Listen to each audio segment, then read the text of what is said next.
Hello les poulpes et bienvenue dans cet épisode 0 de la saison 3 des Aliénés de Cthulhu. Dans cette vidéo, je vais d'un côté vous présenter le résumé des 2 premières saisons de la série, et de l'autre, les nouveautés en termes de règles. Pour ceux qui découvrent les Aliénés, il s'agit d'une histoire interactive racontée par l'EMJ, et dont les joueurs sont les personnages principaux. Pour plus d'infos à ce sujet et sur l'univers de Lovecraft, je vous renvoie vers l'épisode 0 de la saison 1, dont le lien est disponible dans la description. Et maintenant, attaquons le résumé. La série principale des Aliénés se situe dans les années 20 aux États-Unis et est centrée sur les agents d'une organisation gouvernementale, l'Alpha Green, qui deviendra quelques années plus tard la célèbre Delta Green. Celle-ci a pour objectif de dissimuler à la population mondiale l'existence du mythe des grands anciens, des divinités extradimensionnelles venues sur Terre pour d'occultes raisons. La saison 1 débute alors que 5 investigateurs sont recrutés à tour de rôle via la réussite d'un test, pour former la première unité d'investigation de l'agence. Cette volonté fait suite à la découverte dans la ville de Washington de plusieurs corps de jeunes femmes enceintes qui présentent sur le front des glyphes taillés au couteau et dont les fœtus ont été arrachés. Cette équipe, recrutée par le mystérieux Muscle Wade, est constituée de Richard Rick Jenkins, détective privé, et incarné par X-Flo, du docteur Walter Reed, interprété par Shenna, de Henri Janson, journaliste français joué par JP, de l'occultiste Kathleen Fladigan, représentée par Shaya, et enfin de Frank Blackwood, ancien flic, mis en scène par Milouz et qui est le seul à ne pas avoir passé de test puisqu'il a été recruté par Wade suite au meurtre de sa femme et de sa fille par une ombre étrange. Une fois arrivés à Washington, ils font la connaissance de l'inspecteur Thompson, un vieux briscard de la police qui est vite dépassé par la tournure des événements. Quelques jours plus tard, après plusieurs interrogatoires, après avoir récupéré plusieurs indices dans différents lieux et même réalisé 2 courses-poursuites, une créature pénètre en pleine nuit dans l'hôtel où les investigateurs font étape. Alors qu'ils pourchassent la chose jusqu'à la cave de l'hôtel, et que Frank fait la rencontre d'un certain Dimitri Novak, vraisemblablement lié à l'affaire, la créature finit par blesser gravement Rick et déchiqueter Kathleen. Mais à peine ont-ils le temps de faire le deuil de l'occultiste que Thompson les contacte. Le fourgon de Novak est retrouvé dans une zone industrielle de la ville. À l'intérieur, l'Alpha Green trouve un mot de Dimitri. Celui-ci travaille en réalité pour le compte d'un certain Dr Vane, contre sa volonté puisque ce dernier a enlevé sa femme. Il explique alors que Vane a créé des monstres à partir des fœtus humains, combinés à de la médecine moderne et une sorte de magie occulte. Novak finit la lettre en donnant l'emplacement du labo du Dr Vane. Sur place, nos 5 protagonistes retrouvent le cadavre de Dimitri Novak, tué par la créature du docteur. C'est en pénétrant plus profondément dans le labo qu'ils finissent par faire la rencontre de Vane, qui tire mortellement sur Walter après avoir échangé quelques mots. Vane lâche alors le monstre sur eux, un dénaturé. Malgré un affrontement largement en leur défaveur, Henry arrive à éliminer la créature en lui plantant un couteau en plein cœur. Walter, gravement blessé, est aidé par l'arrivée de Muscle Wade. Rick, Henry et Frank se dirigent alors au fond du laboratoire où ils entendent derrière une épaisse porte fermée à clé Vane parler à une personne travaillant visiblement pour un ordre occulte. Une fois la porte ouverte et après avoir entendu un cri, ils trouvent le corps de Vane mutilé. C'est ainsi que s'achève la saison 1 des Aliénés de Cthulhu. Cependant, entre la première et la deuxième saison, nous avons eu la chance de jouer des spin-offs avec des guests. Pour le premier, nous avons eu Gaïa des Noobs, JBX et Pétulia de Reflets d'Acide, et Knarf des Aventuriers du Survivor.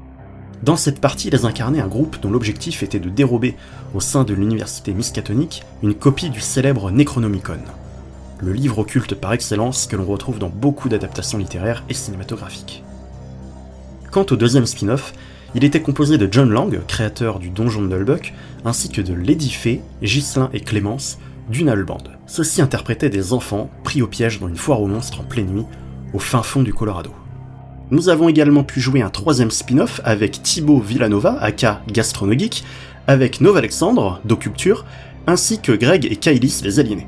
Dans ce scénario qui se déroule en parallèle de la saison 2, ils interprétaient des prisonniers de l'ordre afin de servir de cobayes pour une toute nouvelle génération de dénaturés. Au début de la saison 2, la charismatique Petulia a rejoint l'univers des aliénés afin d'incarner Maggie, une jeune bibliothécaire de Miskatonic qui subit les conséquences de l'effraction orchestrée par l'ordre. Elle reçoit alors l'aide de l'Alpha Green pour se débarrasser de la menace qui pèse sur elle. Après un détour dans les bureaux de l'agence, afin d'officialiser le recrutement de Maggie dans le groupe, la joyeuse bande rentre au manoir Reed, où l'attend Walter qui se remet toujours de sa rencontre avec Vane. Juste avant le départ pour le Colorado, un inconnu du nom de Kumar frappe à leur porte, à la nuit tombée. Il dit être le serviteur d'un homme ayant des informations pour Blackwood sur l'ombre qui a assassiné sa famille quelques années plus tôt. Peu après, un groupe d'assassins pénètre dans le manoir, mais l'Alpha Green arrive à prendre le dessus et découvre qu'ils sont venus pour Jenkins. Il les informe alors Wade de leur volonté d'aller en priorité à Londres pour rencontrer le contact de Kumar. Sur place, il découvre donc l'identité du commanditaire chez Sir Arthur Conan Doyle, et qui se trouve être la personne qui a inspiré le personnage de Sherlock Holmes, un très habilement dénommé Sherlock Hobbs. Après moult péripéties, le meurtre dans la foulée des parents adoptifs de Jenkins, les retrouvailles avec sa cousine et des combats dans un bar clandestin, les investigateurs apprennent que Hobbs enquête sur le retour de l'ombre avant que celui-ci vienne à mourir suite à un empoisonnement. De retour d'un examen de scène de crime, Rick reçoit un message lui indiquant de retrouver un mystérieux contact dans les ruelles de Londres. Il retrouve alors un homme que Walter a déjà vu près de son manoir et qui était également sur le paquebot qui les a emmenés en Angleterre. Celui-ci se présente comme le père de Rick et aurait travaillé pour l'ordre il y a plusieurs années. Il se nomme James Moriarty. Après de nombreuses autres révélations, il apprend également que Hobbs, qui s'appelle en réalité Jack, n'est autre que l'ombre elle-même et qu'il travaille pour l'ordre. Rick apprend alors que l'ordre tente de réunir plusieurs éléments afin de ressusciter Talshara, une vieille chamane morte il y a presque 1000 ans. Pendant ce temps, l'ordre envoie un énième assassin dans le domicile de Conan Doyle afin de récupérer une formule que Moriarty a cachée dans un vieux médaillon laissé à Rick quand il l'a abandonné. De nouveau réunis, l'équipe décide d'aller déterrer un vieux calice utile dans le rituel de résurrection afin d'empêcher l'ordre de s'en emparer. Un calice que James avait caché dans un cimetière abandonné avant de quitter l'ordre. Mais sur place, l'ombre est déjà là. Hobbs avait simulé sa propre mort. C'est à la fin de l'affrontement et malgré l'aide de Moriarty que Maggie échappe de peu à la mort en ayant au passage quelques visions et qu'Abigail, la cousine de Rick, se fait enlever par l'ombre. Grâce aux visions de Maggie, ils rejoignent le manoir où Jack a grandi et descendent dans un réseau souterrain pour arriver dans une grotte où de nombreux membres de l'ordre sont déjà présents afin de procéder au rituel. C'est alors que Kumar, qui les accompagne, les trahit et fait en sorte que le groupe se fasse capturer. Durant les premières étapes où la momie de Talshara revient à la vie, le fantôme de Kathleen revient pour aider ses anciens camarades. S'ensuit alors un combat entre les deux entités. Le groupe de l'Alpha en profite pour se libérer et Jack de son côté se transforme en ombre. Kathleen arrive à prendre le dessus sur Talshara, encore très faible, qui finit par quitter sa vieille enveloppe pour prendre possession du corps d'Abigail.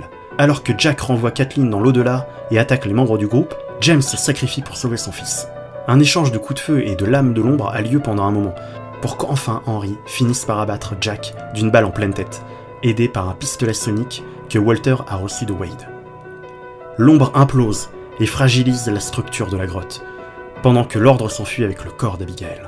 En fuyant, l'Alpha s'aperçoit que Frank est gravement blessé par une lame de l'ombre. Une fois dehors et en sécurité, Walter tente de le sauver. En vain. Alors qu'ils pleurent la mort de leur camarade tombé au combat, l'esprit de Kathleen apparaît une dernière fois pour le ramener à la vie et faire ses adieux, cette action lui permettant enfin de quitter son monde. De retour aux USA et après le débriefing avec Wade, le QG de l'Alpha Green explose et le vice-président Coolidge, membre du conseil, sort accompagné d'une demi-douzaine d'agents et leur ordonne d'abattre nos 5 héros en les désignant comme des taupes et auteurs de l'explosion. Rick, Maggie et Frank sont gravement touchés. C'est alors qu'une voiture déboule en trombe et qu'une voix à l'intérieur leur indique de monter. Alors qu'ils viennent de sauter dans le véhicule qui démarre illico, ils pensent reconnaître le conducteur. Il s'agit de l'inspecteur Thompson. Petit rappel pour ne pas oublier de vous abonner et d'activer la cloche pour ne pas manquer les prochaines vidéos. Allez, je retourne torturer mes joueurs, profitez bien. Voilà, vous êtes à jour, la saison 3 débutera directement après ces événements, alors que nos héros sont gravement blessés pour certains et pourchassés par leur propre camp. Concernant les nouveautés en termes de règles à partir de cette nouvelle saison, et afin de pouvoir suivre plus facilement les déboires des héros, des taches de sang seront de plus en plus visibles si le personnage en question perd trop de points de vie. Et même chose avec le tentacule pour la santé mentale. Pourquoi ne pas afficher directement les points, me direz-vous? Eh bien pour faciliter l'immersion du jeu. Également, j'ai décidé de remplacer les points d'aplomb, qui faisaient office de points de destin, par de la chance. Il s'agit de pourcentages de réserve que l'on peut attribuer pour favoriser certains jets. Mais attention, car en plus d'être un stock de secours, la chance est aussi une compétence à proprement parler. Par exemple, si Rick veut trouver un taxi pour suivre un véhicule, je lui demanderai de faire son jet de chance à 60%. Cependant, s'il a utilisé admettons 10% de sa chance pour les ajouter à un jet de tir, qu'il aura réalisé précédemment, il devra alors faire un jet non pas de 60 mais de 50%. Et enfin le dé bonus en blanc et le dé malus en noir. Ils pourront obtenir ces dés via des réussites ou des échecs critiques. Ils devront lancer un dé de dizaines supplémentaire en même temps que les dés de pourcentage habituels. Ils garderont alors le dé de dizaines donnant le meilleur résultat, c'est-à-dire le plus bas, pour le dé bonus.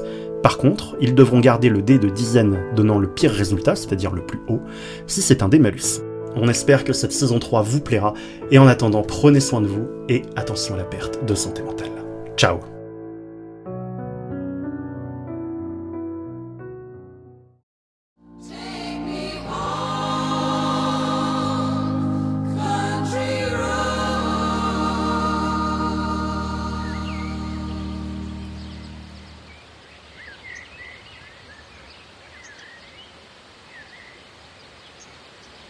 Fais pas le con, petit gars. Qui est là? Ta sœur, Mais vous êtes où, bordel? cachée dans ton crâne.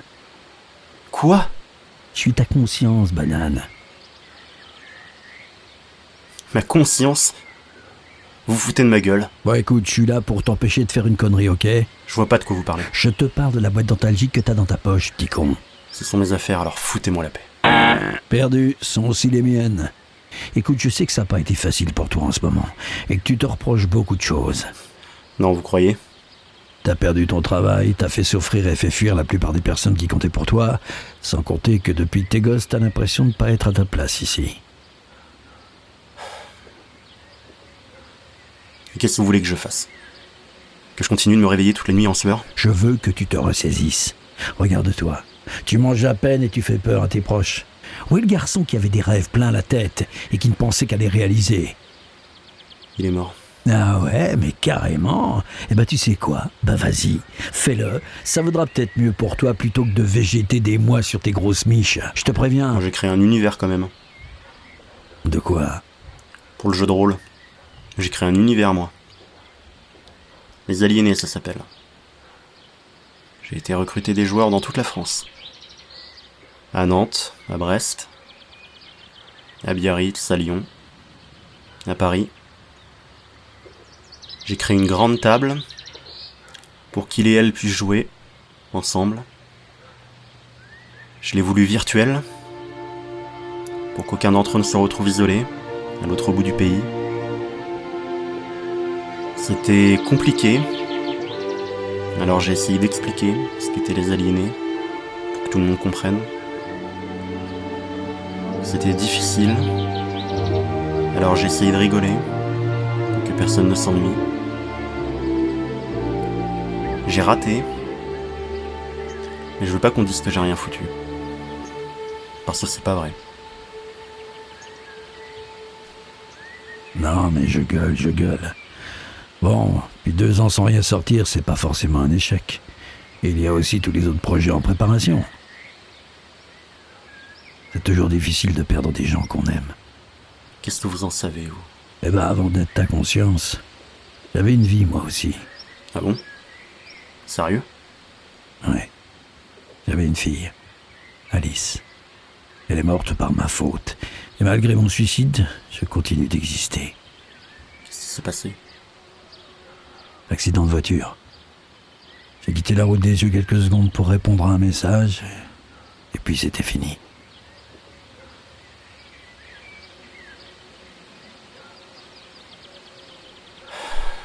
Je suis... désolé pour votre fille. Ouais. Bon, tu vas faire quoi maintenant? Eh bien, je crois qu'il est temps que je bouge mes grosses miches et que je continue de tourner la saison 3, d'écrire les 2 dernières. Bien, très Très bien. Par contre, tu sais que t'es pas obligé de me répondre à voix haute à chaque fois. Sinon, tout le monde va te prendre pour un aliéné. Ouais, elle est pas mal. Ouais, je trouve aussi. Life is old there, older than the trees, younger than the mountains, growing like a breeze. Country roads, take me home to the place I belong. West Virginia, Mountain Mama, take me home. Country roads. All my memories gather round her. Mine is lady, stranger to blue water. Dark and dusty, painted on the sky. Misty taste of moonshine, teardrop in my eye. Country road.